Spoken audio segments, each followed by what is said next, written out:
간절히 소망하며 축복합니다. 지혜와 계시의 영이시며 진리의 영이신 성령 하나님께서 우리의 심령에 말씀의 빛을 비추어 주심으로 우리 심령이 변화되고 말씀 따라서 순종함으로 우리 자신을 하나님께 올려드리는 은혜가 있기를 간절히 소망합니다. 성도님들은 청소년들이 예배를 드린다고 할 때 가장 중요한 요소로 뽑는 것이 무엇인지 아십니까? 다르게 질문하면 청소년들이 은혜 받는다고 할 때 가장 중요한 요소로 뽑는 것이 무엇인지 아십니까? 그것은 바로 찬양입니다. 여기서 찬양이라고 하면은 이 입술로 드리는 이 고백의 내용뿐만 아니라 이 찬양 인도자의 은혜로운 멘트와 이 심장을 두근거리게 하는 연주와 무대에만 집중할 수 있게 하는 이 잘 조정된 조명과 혹은 예배 중계 때 전환되는 카메라 화면과 그리고 뒤에 비춰지는 여러 가지 동영상의 요소들 모두를 종합해서 학생들은 찬양이라고 합니다. 사실은 이 이야기는 저희 청소년 3부 학생들의 이야기가 아니라 15년 전에 고등학교 2학년 시절 저의 모습입니다. 저는 예배를 드린다고 할 때 말씀 듣는 것보다 찬양하는 것이 더 좋았습니다. 그래서 어떻게 하면 찬양을 잘 드릴 수 있을지, 그리고 어떻게 하면 이 찬양에 있어서 조명을 어떻게 써야 되는지, 그래서 작은 규모의 교회였지만 그런 것들을 고민하면서 이 말씀 듣는 시간에 이렇게 찬양했으면 더 좋았지 않았을까, 그런 피드백을 혼자 하곤 했습니다. 여러분들은 이런 생각에 대해서 어떻게 의견을 가지십니까? 요즘 소위 뜨고 있는 이름이 있는 잘 알려진 어느 찬양팀의 경우에는 이 예배 디렉팅을 하는 프로듀서가 있어서 찬양 중에 실시간으로 이 인이어로 이 찬양팀에게 지시를 한다고 합니다. 그래서 이 시점에는 손을 들라고 외치라고 전달하고, 그리고 이 멘트를 해야 하는 타이밍과 그 멘트의 내용을 알려주기도 하며 각 악기별로 빌드업을 해야 되는 타이밍을 인이어로 연결해서 찬양팀에게 직접적으로 지시한다고 합니다. 이러한 이야기들을 들으면 예배에 있어서 가장 본질적인 요소가 무엇일까, 이런 고민이 들게 됩니다. 열정적인 찬양과 뜨거운 기도와 찬양팀의 화려한 연주와 카메라 전환과 시각적인 효과를 극대화시키는 영상들이 필요하기도 합니다. 특별히 예배에 있어서 자막이 잘 넘어가는 것 또한 매우 중요한 요소입니다. 우리의 마음을 움직일 만하게 분위기를 조성하는 것 또한 어쩌면 예배의 정말 중요한 요소입니다. 그러나 이것이 예배에 있어서 본질적인 요소인가 하는 부분에 대해서 우리는 의구심을 가지고 질문을 던져야 합니다. 예배에 있어서 이러한 요소들이 강조되고 부각되게 된 것은 1700년대 이 소위 미국의 부흥 운동을 이끌었던 조지 히필드와 조나단 에드워즈라는 목사님이 있었는데, 이분들 이후의 시대 때부터 시작되었습니다. 1800년대에 이 찰스 피니라는 이 목회자가 등장해서 찰스 피니가 이 예배의 요소에 있어서 찬양과 신자의 결단과 앞에 나오는 것들, 이런 것들을 매우 중요하게 여기면서 그 변화가 있었는데요. 이 찰스 피니는 전적인 은혜로 구원을 받는다는 이 칼빈주의를 거부하고 인간의 자력 구원과 스스로 구원의 여부를 선택할 수 있다는 알미니안 신학의 입장 가운데 서 있으면서 부흥 운동을 전개했습니다. 그렇기 때문에 인간의 결단과 인간의 노력이 중요하게 들어가기 때문에 예배에 있어서 결단할 수 있는 환경을 만들어주는 것이 중요하다고 찰스 피니는 여겼습니다. 말하자면 찰스 피니는 인류가 전적으로 타락하여서 스스로 구원에 이를 수 없다는 사실과 이러한 인류가 구원받는 것은 자비하신 하나님의 무조건적인 선택과 그리스도의 무한한 은혜에 기인한다고 고백하지 않고, 그리스도의 대속의 은혜가 불가항력적으로 택하신 성도에게 임함으로 말미암아 그들이 구원받는다는 사실을 인정하지 않고, 택하신 성도라고 한다 할지라도 그들에게 구원의 취소나 탈락이 있을 수 있다고 주장하며, 그렇기 때문에 인간 스스로의 노력과 인간 스스로의 결단과 인간 스스로 하나님 앞에 나아가는 것을 중요하게 여겼고, 이것이 예배에 미쳐진 직접적인 영향이 아까 제가 서두에 말씀드린 그런 영향이었습니다. 이런 결단들을 돕기 위한 요소로 분위기와 조명과 영상과 악기 등 다양한 요소들이 활용되어져 왔습니다. 그러면 어느 순간 우리의 예배에 있어서 본질적인 요소는 온데간데 없는 것처럼 느껴지며, 특별히 이 청소년들과 젊은이들, 청년들의 예배에 있어서는 찬양이 설교보다 더 중요한 위치에 서 있는 것처럼 느껴지기도 합니다. 왜 찬양이 이렇게 중요한가? 이런 질문들을 청소년들이나 청년들에게 물어보면 그들의 대답은 이러합니다. 본 교회에서는 해보지 못한 찬양 인도의 방식들이 너무 낯설고 너무 그것이 신선하고, 그리고 우리 교회에서는 맞춰볼 수 없는 이 악기, 그리고 악기의 진행들, 그리고 그 반주들이 너무나 대단하다고 이야기를 합니다. 그래서 지난 겨울 수련회 때도 제가 저희 부서 예배 수련회 때 예배를 인도하며 아이들이 막 뛰면서 찬양하는 모습을 보면서 정말 기분이 좋았지만, 마음 한켠은 이렇게 열심히 뛰고 나면 예배 시간에, 설교 시간에 잠들지 않을까, 그런 걱정들을 했습니다. 그런데 놀라운 사실은 저희 베들레헴 교회 청소년 3부 학생들은 조는 아이들이 없었습니다. 참 감사했는데요. 중요한 것은 무엇이냐면, 찬양 시간에 그렇게 열정적으로 찬양하고 나서 이 말씀 듣는 시간이 되면 고개를 떨고 체력을 비축하는 청소년과 청년들이 상당히 많다는 것입니다.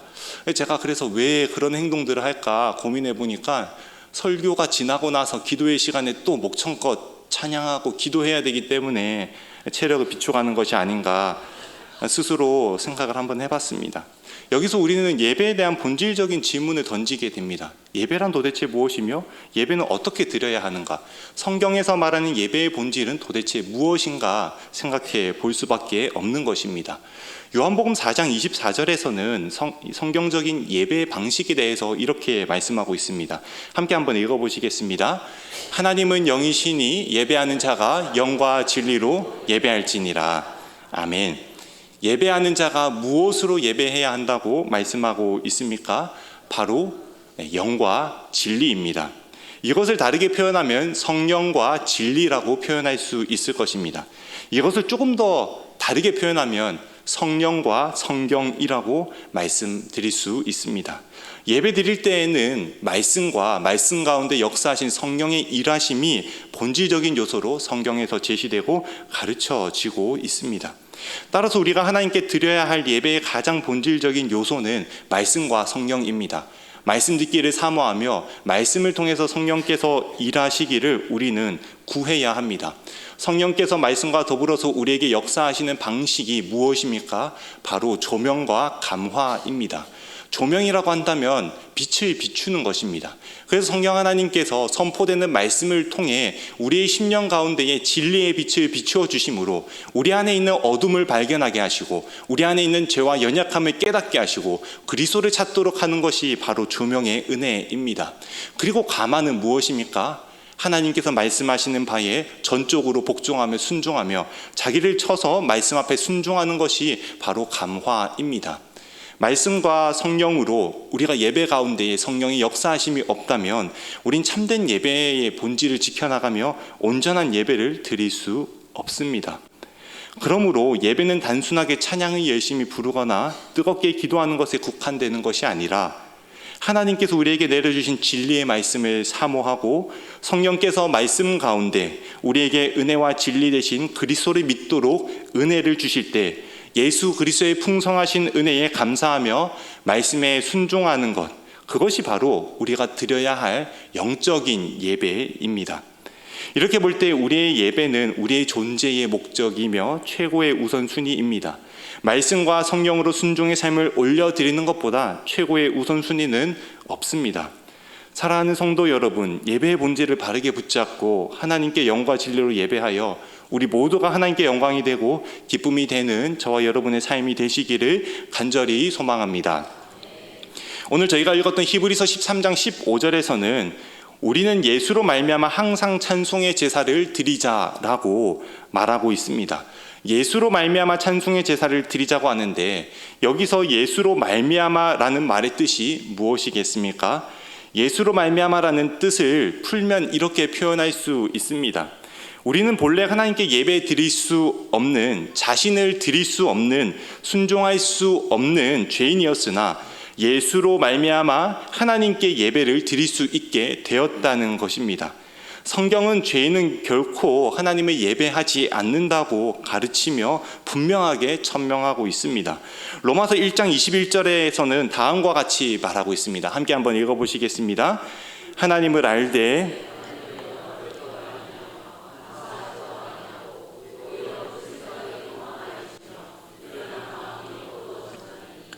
아멘. 로마서 1장 21절에서는 죄인들이 하나님을 영화롭게 하지 않는다고 말하고 있습니다. 웨스민스터 소요리 문답 제1문에서는 사람들의 존재 목적을 다음과 같이 진술합니다. 제가 질문을 읽어볼 때 답을 읽어봐 주시면 감사하겠습니다. 사람의 제일 되는 목적이 무엇입니까? 하나님을 영화롭게 하고 영원토록 그를 즐거워하는 것입니다. 소유리 문답 제1문이 우리에게 잘 말해주고 있듯이 사람의 존재의 목적은 바로 하나님을 영화롭게 하는 것이며 하나님을 의존하며 하나님의 말씀에 순종하여 하나님께 영광을 돌리는 것이 바로 사람의 존재의 목적입니다. 그러나 로마서 1장 21절과 같이 우리는 하나님의 지혜와 권능과 영광을 알매도 불구하고 죄로 말미암아 하나님께 순종하지 않고 그를 영화롭게 하지도 아니하며 하나님의 부성적인 돌보심과 베푸시는 모든 은혜들에 감사하지도 않고 오히려 우리의 마음이 허망하여지고 어두워져서 하나님께 돌려드려야 할 영광을 바로 우상에게 돌리는 것이 예수 믿기 전 우리의 모습이라고 성경은 분명하게 말하고 있습니다. 이러한 사실이 분명하다는 것이 증명되는 부분들이 바로 우리가 산에 가면 그런 것들을 잘 발견할 수 있습니다.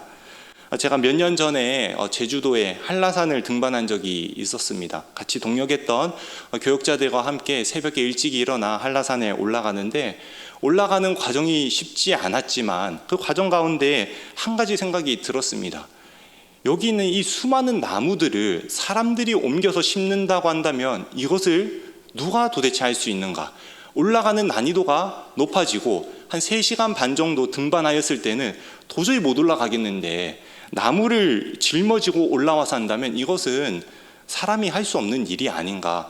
그러면서 하나님의 크고 놀라우시 얼마나 대단한지 묵상하고 생각했었습니다. 그리고 그 정상에 올라가서 백록담도 내려다보고 그리고 이제 제주도 바다를 쳐다보면서 그 생각을 했습니다. 이 높은 곳이 이렇게 만들어지고 하나님께서 나무들의 질서와 조화를 통해서 하나님의 살아계심을 밝히 우리에게 알려줘 보여주는구나, 그런 생각이 들었습니다. 그런 마음으로 참 기쁨과 감사함이 넘쳤는데 올라갈 때는 힘들어서 잘 안 보였던 것이 내려가는 과정에는 보였습니다. 그것이 무엇이냐면 해발 몇천 미터다, 몇 미터다 이렇게 있으면 그때마다 옆에 돌탑을 쌓아놓은 것이 보이는 것입니다. 올라가면서 나무의 질서와 조화, 도대체 이러한 것들을 누가 할 수 있는가 생각한다면 하나님께 영광을 올려드림이 마땅하지만 사람들은 눈앞에 보이는, 밝히 보이는 창조주의 영광을 헛된 우상에게 돌리고 만다는 것을 바라보았습니다. 그래서 사람들이 없었으면 그 돌탑을 좀 무너뜨렸어야 됐는데 수많은 사람들 때문에 그렇게 하지는 못했습니다. 중요한 것은 무엇이냐면 하나님 앞에 하나님의 그 영광을 밝히 봄에도 사람들이 하나님께 감사치 않고 영화롭게 하지 않고 예배하지 않는다는 사실입니다. 특별히 에베소서 2장 1절에서부터 3절까지는 죄인의 상태에 대해서 다음과 같이 말합니다. 함께 한번 읽어보시겠습니다. 그는 허물과 죄로 죽었던 너희를 살리셨도다. 그때 너희는 그 가운데서 행하여 공중에 권세 잡은 자를 따랐으니 곧 지금 불순종의 아들들 가운데서 역사하는 영이라. 전에는 우리도 다 그 가운데서 우리 육체의 욕심을 따라 지내며 다른 이들과 같이 본질상 진노의 자녀이었더니. 아멘. 허물과 죄로 죽은 죄인의 상태는 성령을 따라 하나님께 예배하기보다 불순종하는 아들들 가운데 역사하는 영, 사단을 따라 살아가며 말씀을 따라 자기 자신을 드리는 순종의 삶을 살기보다는 육체의 욕심을 따라 육체와 마음에 소원하는 것을 하여 본질상 진노의 자녀라고 성경은 명백하게 이야기하고 있습니다. 죄인으로서는 사람의 존재 목적이며 최우선순위인 하나님께 예배드리는 삶을 살아갈 수 없다는 것이 분명하게 제시됩니다. 여기서 우리는 예배와 관련된 단순하고도 중요한 사실을 다시 한 번 더 발견하고 점검할 수 있습니다. 죄인은 결코 하나님께 예배드릴 수 없습니다. 죄인은 그 마음을 돌이켜 하나님께 예배드리려고 하지도 않으며 하나님을 예배하는 것 자체도 불가능합니다. 죄인은 거짓과 기만과 자기 교만으로 하나님을 섬기기보다 자기 욕망을 우상에게 투영하여 헛된 것에게 하나님께 드려야 할 영광을 돌립니다. 하나님의 말씀의 인도함을 받기보다 자기 소견에 옳은 대로 행하고 하나님의 뜻에 순종하기보다 육신의 정욕대로 살아가기에 우리의 존재가 변화되어야지만, 표현하자면 생명이 주어져야지만, 죄의 종되었던 신분에서 우리가 자유케 되어야지만 그때 비로소 하나님께 온전한 예배를 드릴 수 있게 된다는 것입니다. 사랑하는 성도 여러분, 이 사실을 분명하게 인정하고 믿으십니까? 그리스도로 인해서 변화되어야지만 우리는 예배 드릴 수 있습니다. 그리스도의 생명에 참여한 자 되어 중생해야지만 우리는 하나님께 예배 드릴 수 있습니다. 우리가 새로운 피조물이 되어 하나님의 영이 우리 가운데 역사하시는 삶을 살 때에만 우리는 하나님께 참되게 예배할 수 있습니다.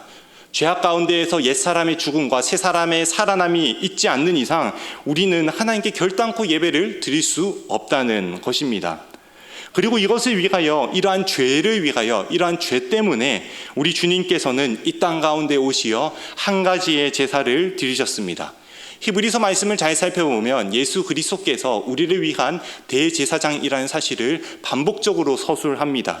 그리고 그가 우리를 위해서 제사를 드리셨다고 표현하며 그 제사는 반복적으로 드리는 제사가 아니라 한 제사이되 영원히 단번에 하나님께 드려진 속죄의 제사라고 표현하고 있습니다. 그리스도께서는 우리를 위한 대제사장으로 제사를 드리시되 양과 염소의 피로 제사를 드리지 않고 오히려 자신의 생명으로 자기 자신을 십자가에 올려드림으로 하나님께 제사를 드렸습니다. 그리하여 우리가 그리스도 안에서 더 이상 죄의 종이 되지 않도록 하시기 위하여 그는 스스로 죄가 되셨고 세상 죄를 짊어지시는 하나님의 어린 양으로서 이 땅 가운데 오셨으며 유월절 어린 양이 준비되듯이 일평생 준비되시어 우리 주님께서 잉태되시는 순간부터 죽으시는 그 인생 전체를 십자가를 위하여 나아가셨으며 십자가에서 우리를 위하여 생명을 다 쏟으시며 죽음을 당하셨습니다. 십자가에서 제사를 드리시되 그분은 하나님이셨기 때문에 제사를 받으시는 분이 사람으로서는 십자가에서 생명의 죽임을 당하며 그 죄값을 치르는 저주의 자리에 오르셔서 우리를 속량하셨습니다. 예수 그리스도에 대한 고백은 언제나 두 번 반복해서 고백해야 합니다. 하나는 하나님에 관해서 고백하는 것이며 하나는 사람에 관해서 고백해야 하는 것입니다. 그래서 예수 그리스도께서 십자가에 달려 계실 때에 하나님으로서는 고난받으실 수 없고 하나님에게는 순환이라는 것이 없고 하나님에게는 죽음이라는 것이 없음에도 불구하고 사람으로서는 십자가에 못 박히셨으며 사람으로서는 영혼의 고통을 당하셨으며 사람으로는 육신의 고통을 당하시고 사람으로서는 하나님으로부터 버림받는 유기의 고통을 영혼으로 당하셨다는 것입니다. 신명기의 말씀과 같이 나무에 달린 자마다 하나님으로부터 저주를 받은 것이라고 하였는데 예수 그리스도는 하나님으로서 저주를 받으신 것이 아니라 우리를 위한 사람으로서 저주를 받으시되 저주 받으신 그분이 예수 그리스도이시기 때문에 그리스도께서 우리를 위해서 십자가에서 죽으심으로 모든 죄에 대한 형벌과 하나님의 진노와 저주를 다 받으셨던 것입니다. 놀라운 사실은 성경이 우리에게 가르치는 바 예수 그리스도의 이 죽음의 값이 나를 위한 구원의 값이 된다는 것입니다. 조선 초기에 선교사들이 이 조선에 들어와서 전했던 구호 중에 이런 구호가 있습니다.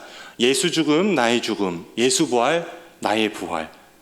여러분들 이 말이 도대체 무슨 뜻입니까? 예수의 죽음이 어떻게 나의 죽음이 되며 예수의 부활이 어떻게 나의 부활이 됩니까? 이러한 일들이 이 세상에서 일어날 수가 있습니까?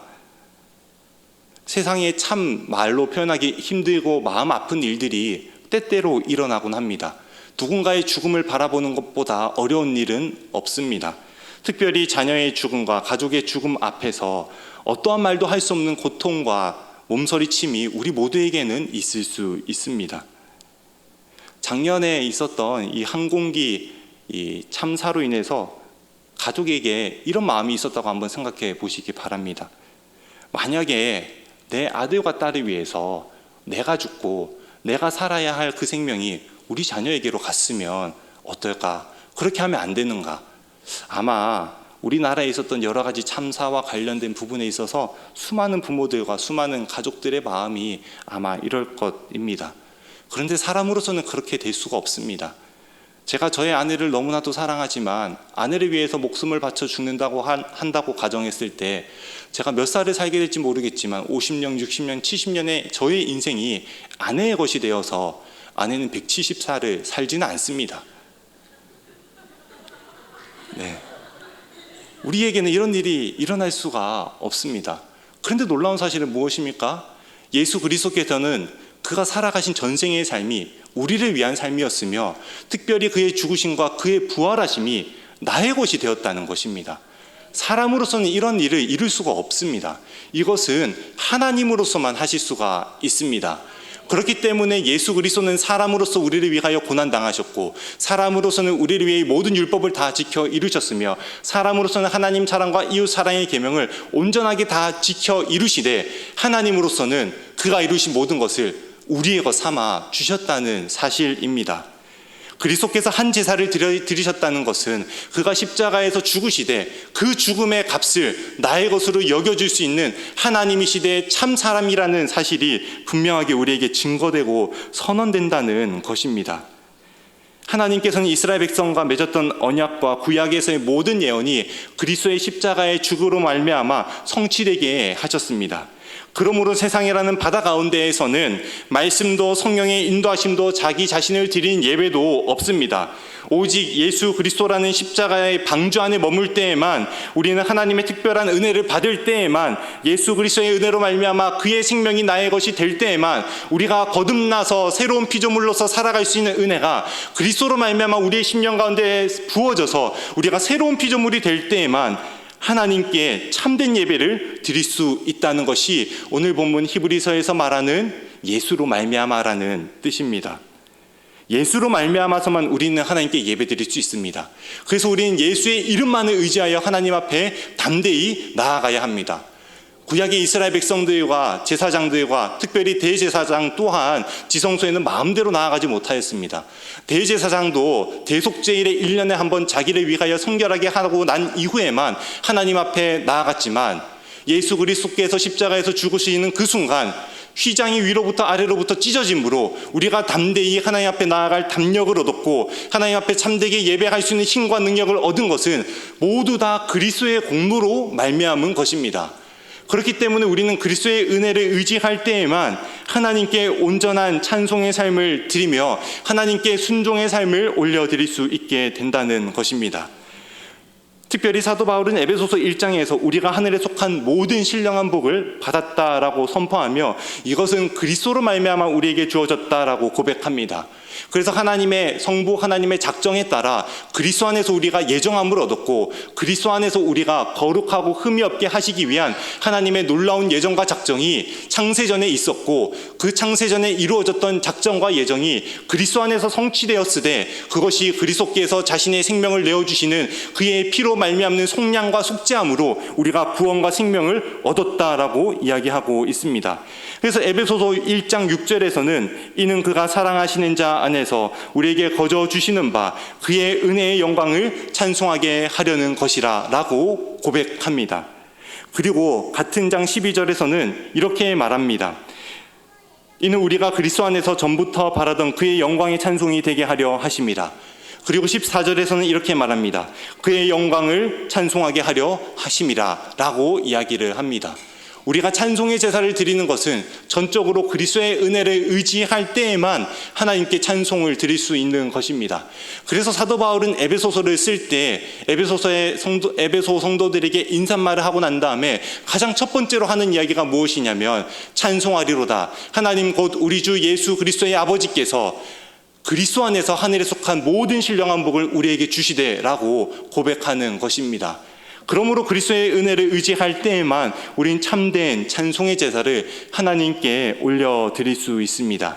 예수 그리스도로 말미암아 구원의 은혜를 받고 그 구원의 은혜에 감사하며 그 구원의 은혜를 누려나가며 이제는 그리스도께서 내 안에서 존귀케 되는 삶을 살아가기를 간구하며 하나님께 날마다 간구하되 주의 은혜로 말미암아 내 삶이 그리스도의 은혜로 가득 차서 우리의 삶 가운데 그리스도의 은혜로 말미암는 열매가 맺어지기를 구하는 삶이 바로 하나님께 마땅히 드려야 할 찬송의 제사의 삶이라고 오늘 본문을 통해서 우리는 생각해 볼 수 있습니다. 그러므로 오늘 본문의 히브리서 저자는 다시 한 번 더 이렇게 말합니다.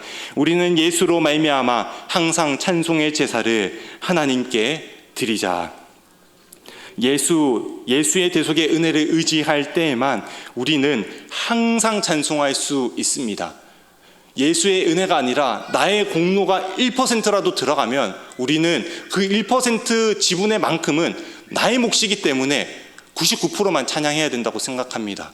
구원받은 것이 무엇인가 나의 노력이 들어갔다라고 생각하면 전적으로 오직 은혜의 하나님의 놀라우신 사랑으로 말미암아 구원받았다고 인정하기보다 하나님 그래도 저의 지분이 1%만큼은 있습니다. 제가 이만큼 신앙생활을 열심히 했지 않습니까? 제가 이만큼 교회를 위하여 헌신하지 않았습니까? 제가 이만큼 주님께서 주신 것에 감사하며 하나님께 귀한 예배를 올려드렸지 않았습니까? 라고 반문하겠지만 우리가 구원받았다는 사실이 전적으로 그리스도의 은혜로 말미암는다는 사실을 깨닫고 그리스도의 은혜를 되짚어보니 지금 살아있는 삶도 하나님의 은혜이고 앞으로 살아갈 삶도 하나님의 은혜로 말미암으며 지금껏 살아오며 앞으로 살아가는 전 우리 인생의 삶이 하나님의 은혜로 말미암았다는 사실을 고백하고 발견하게 되는 순간 우리는 오직 하나님께 영광이라고 하며 우리의 삶을 올려드리며 하나님께 찬송의 제사를 드릴 수가 있게 되는 것입니다.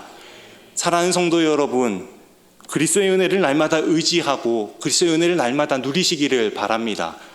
그 은혜를 누리는 방법과 방식이 무엇입니까? 바로 말씀 가운데 거하는 것입니다.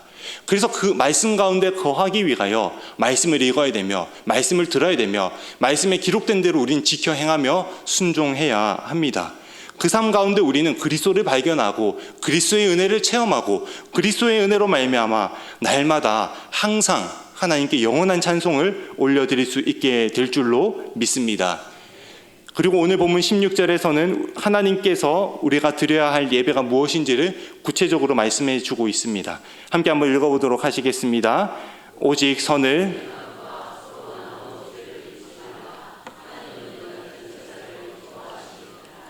아멘.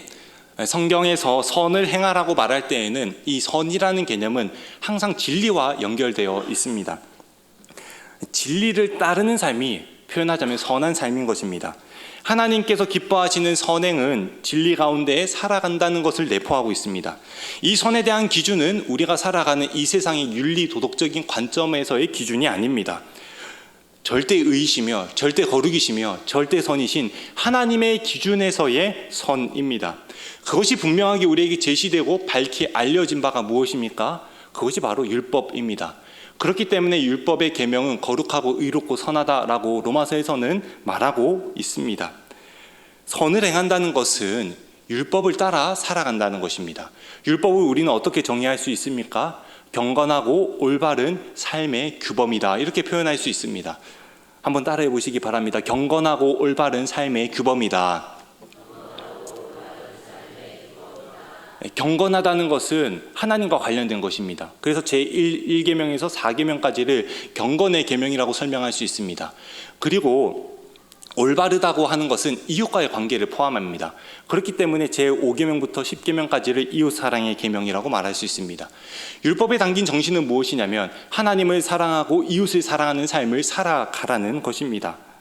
이 선행의 삶은 그리스도와 연합하여 그의 은혜와 생명을 받은 성도가 예수의 은혜를 힘입어 예수의 은혜로 말미암아 예수의 공로로 말미암아 예수께로부터 받은 그 은혜와 사랑에 감사할 때에만 지킬 수 있습니다. 그리스도께서 율법의 마침이 되셨다고 로마서 말씀에서는 우리에게 가르치는데, 율법의 마침이 되셨다는 것은 그가 모든 율법의 의를 다 지켜 이루셨다는 것을 뜻합니다. 그래서 그리스도께서는 하나님 사랑의 계명과 이웃 사랑의 모든 계명을 자신의 전생애를 통해서 밝히 이루셨음을 성경을 통해서 우리는 발견할 수가 있습니다.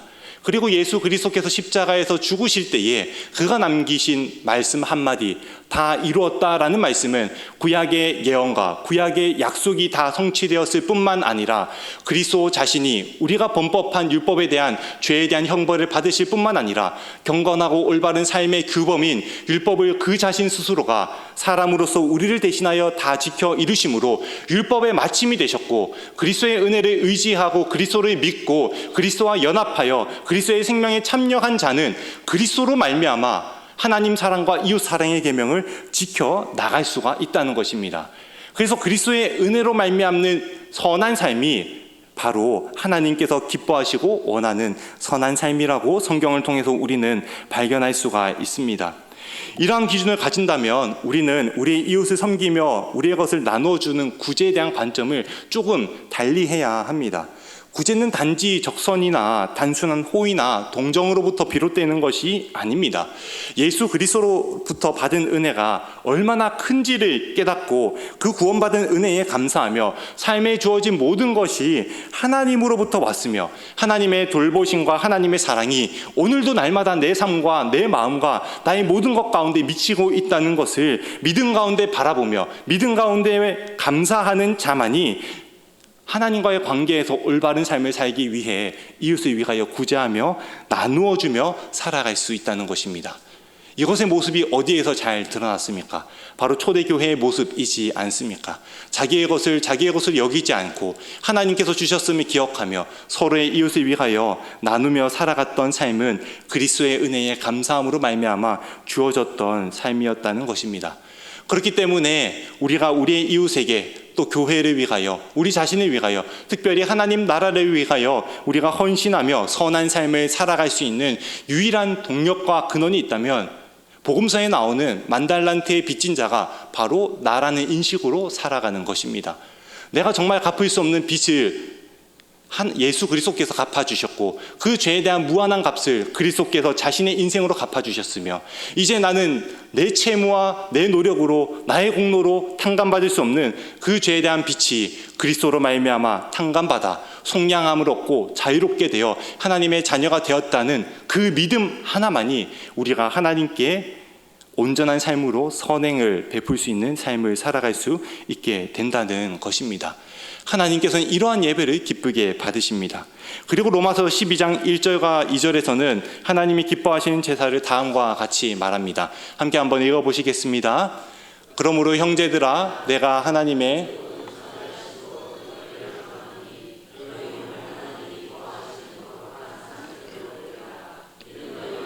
영적 예배니라. 너희는 이 세대를 본받지 말고 오직 마음을 새롭게 함으로 변화를 받아 하나님의 선하시고 기뻐하시고 온전하신 뜻이 무엇인지 분별하도록 하라. 아멘. 여기에서도 비슷한 맥락이 제시됩니다. 무엇이냐면 세상의 가치나 세상의 판단에 따라 올바른 삶을 살아가는 것이 아니라 하나님의 구원하신 은혜에 합당하게 하나님의 선하시고 기뻐하시고 온전한 뜻이 무엇인지 분별하며 살아가라는 것입니다. 이것을 1절의 표현에 따르면 영적 예배라고 합니다. 이 영적인 예배라는 것은 우리가 찬양할 때에 두 손을 들거나 우리의 마음을 다해서 신령하게 고백하는 것을 뜻하지 않습니다. 이 영적 예배라는 이 헬라어 단어는 이 말씀이라는 로고스라는 단어와 예배라는 라트레이아라는 단어의 합성어입니다. 그래서 영적 예배는 말씀이 역사하는 예배입니다. 말씀이 내 삶 가운데 들어와 말씀의 역사하심으로 말미암아 하나님께 순종하며 살아가는 삶, 말씀이 기준되어 나의 인생을 판단해서 올바른 것이 무엇인지 분별해서 살아가는 삶이 바로 영적 예배의 삶인 것입니다. 그래서 하나님께서 기뻐하시는 선한 삶은 바로 이러한 말씀에 따른 영적 예배의 삶을 살아가는 것이라고 로마서 12장의 말씀을 통해서 우리는 발견할 수가 있습니다. 또한 디모데후서 2장 15절에서는 우리가 드릴 찬송의 제사가 궁극적으로는 나 자신을 드리는 것이라고 말하고 있습니다. 함께 한번 읽어보시겠습니다. 너는 진리의 말씀을 옳게 분별하며 부끄러울 것이 없는 읽고 인정된 자로 자신을 하나님 앞에 드리기에 힘쓰라. 아멘. 구원의 은혜에 감사하며 우리의 삶을 드리는 것, 하나님께서 우리의 삶을 자신의 모든 은혜로 채우시고 은혜의 곳간을 여셔서 우리가 날마다 그리스도로 말미암는 은혜를 풍성히 누리게 하심에 감사하며 우리의 것은 나의 것은 내 것이 아니라 하나님의 것이라는 믿음으로 살아가며 말씀에 쳐서 나를 복종시키며 말씀 가운데 역사하신 성령의 조명과 감화의 인도하심을 구하며 말씀에 전적으로 순종하는 삶이 바로 하나님 앞에 자신을 드리는 것입니다. 이스라엘 백성들이 홍해를 건너는 그 순간이 바로 하나님 앞에 자신을 드리는 삶의 환경입니다. 모세를 통하여 하나님께서는 너희가 가나안 땅에 가리라고 약속하셨습니다. 바로의 압제로부터 구원함을 얻을 것이라고 약속해 주셨습니다. 그것에 대한 확증으로서 하나님께서는 10가지의 재앙을 분명히 보여주셨습니다. 그리고 이스라엘 백성들이 마침내 홍해 앞에 도달하였을 때에도 말씀을 통하여 이스라엘 백성들이 마침내 그 홍해 바다를 건널 것임을 분명하게 알려주셨습니다. 이스라엘 백성들의 뒤에는 바로의 군사들이 쫓아오고 눈앞에는 홍해 바다가 넘실거리고 있습니다. 그때 이스라엘 백성들이 기억해야 했던 것은 하나님께서 나에게 주신 말씀이 무엇인지, 하나님의 약속이 무엇인지 굳게 붙잡고 홍해 바다가 우리가 건너던 중간에 다시 바다가 우리를 삼키우면 어쩌나, 그런 두려움이 아니라 하나님의 말씀만을 의지하여 내 자신을, 나의 자아를, 나의 삶을 말씀에 의탁하며 말씀의 은혜를 의지하여 자기를 부인하며 내 시선으로 보았을 때는 안 될 것 같은데, 내 생각과 내 판단으로 봤을 때는 안 될 것 같은데, 이 세상의 방식으로서는 도무지 안 되는 일인데 하나님의 말씀이기에 그 말씀만을 붙잡고 의지하며 내 생각과 내 자아를 내려놓고 자기를 부인하며 하나님께 순종하는 것이, 말씀에 순종하는 것이 바로 자신을 드리는 것입니다. 이렇게 구원받은 자로서 날마다 말씀에 복종하고 말씀의 은혜를 누리며 하나님과 이웃을 사랑하고 성령의 인도하심을 받는 자가 바로 하나님께서 기뻐하시는 예배를 드리는 자입니다. 저 여러분 모두가 하나님께서 기뻐하신 참된 예배자의 삶을 살아가시기를 간절히 소망합니다. 우리의 삶을 통하여 하나님께서 기뻐하시는 선한 행실이 날마다 열매로서 맺어지며 그리스도로 말미암는 그 은혜로 말미암아 하나님이 기뻐하시는 삶이 우리의 삶 가운데 분명히 드러나며 자기 자신을 드리기에 아끼지 아니함으로 하나님께서 우리의 삶을 주관하시고 책임져 주시는 삶이 되시기를 간절히 소망합니다. 이러한 예배의 삶을 살기 위해 우리가 지금 이 자리에 모인 줄로 믿습니다. 이러한 예배의 삶을 살아가기 위해 날마다 새벽에 예배가 있는 줄로 믿습니다. 이러한 예배의 삶을 살아가라고 하나님께서는 성경을 무려 66권이나 주셔서 우리가 날마다 성경 말씀을 읽어도 진부하지 않도록 읽으면 읽을수록 그 속에 담겨있는 복음의 영광과 하나님의 놀라우신 은혜와 사랑을 체험하도록 66권으로 주신 것이 아니겠습니까? 은혜를 의지하며 살아가시기를 바랍니다. 몇 년 전에 제가 제주도에 갔을 때에 이기풍 선교사님의 기념관을 방문한 적이 있었습니다. 그때 감동이 깊고 인상 깊은 한 구절의 글귀를 보았습니다. 이기풍 선교사님의 아내이셨던 윤함의 사모님께서 자신의 자녀들에게 남긴 유언이었습니다. 제가 일부만 한번 읽어보겠습니다. 세상과 짝하지 마라. 5분 이상 예수님을 잊지 마라. 열심히 교회 봉사를 하라. 상대방이 내 인격을 어떠한 방법으로 무자비하게 짓밟고 천대와 멸시를 하더라도 십자가에 매달리신 예수님만 바라보고 끝까지 참아라. 내가 세상을 떠난 후에 심판대에서 예수님께서 판가름해 주실 것이다. 그러므로 날마다 참으며 내가 내 자신을 죽여라. 나를 제일 미워할 수 있는 사람을 용서할 수 있는 사람이 참 그리스도인이다. 신자의 무기는 감사와 인내와 사랑과 겸손이다. 성령 충만하지 못하면 겸손할 수가 없다. 제일 무서운 것은 신앙의 교만이다. 제가 이 글귀를 보고 그 앞에서 참 오랫동안 서 있었습니다. 그리고 설교를 준비하면서 이 유언의 이야기가 다시 한 번 더 떠올라서 읽어보니 이렇게 하루하루 살아가는 삶이 우리가 하나님께 드릴 참된 찬송의 삶이지 않을까, 그런 생각이 들었습니다. 이렇게 살아가다 보면은 때로도 박해도 받을 것입니다. 그리스도로 말미암아 손해보는 일들이 발생할 것입니다. 세상의 가치관과 다른 하나님 나라와 영광 위에 살아가는 삶이다 보니 우리의 삶이 우둔하고 어리석게 느껴질지도 모릅니다. 때로는 눈물 흘리는 날도 분명히 있을 것입니다. 말씀 앞에서 순종하며 살아가는 자에게, 이렇게 하루하루 살아가는 자에게 주님께서 말씀을 볼 때마다, 예배를 드릴 때마다 은혜를 주시지 않겠습니까? 한 주간의 삶을 그렇게 말씀과 성령으로 살아가며 부단히 살아가면서 나의 지친 마음과 지친 영혼을 이끌고 주님 앞에 나와서 주님의 은혜가 아니면 예배의 삶을 살아갈 수가 없습니다. 주님, 오늘도 말씀을 통하여, 찬양을 통하여, 기도를 통하여 나에게 은혜를 주옵소서라고 믿음으로 고백하며 나아오는 그 사람에게 하나님께서 그를 긍휼히 여기시며 은혜를 주시지 않겠습니까? 예배당에 들어오면서부터 눈물이 그렁그렁해지고 주님께서 우리의 심령 가운데에 놀라운 그리스도의 은혜를 부어주실 줄로 믿습니다. 말씀을 정리하겠습니다. 예수 그리스도로 말미암아 우리가 생명을 얻었습니다. 예수 그리스도로 말미암아 하나님께 예배드릴 수 있는 자가 되었습니다. 예수 그리스도의 은혜로 우리는 날마다 예배합니다. 예수 그리스도를 위하여 우리는 예배하며 살아갑니다. 그리스도가 없는 예배, 그리스도가 없는 삶, 그리스도가 없는 믿음은 우리에게 어떠한 유익도 줄 수 없습니다. 날마다 말씀을 통해서 그리스도를 바라보며 그리스도의 은혜로 말미암아 자기 자신을 드리는 삶으로 말미암아 하나님께 기쁨이 되는 저 여러분의 모든 삶이 되시기를 간절히 소망하며 축복합니다.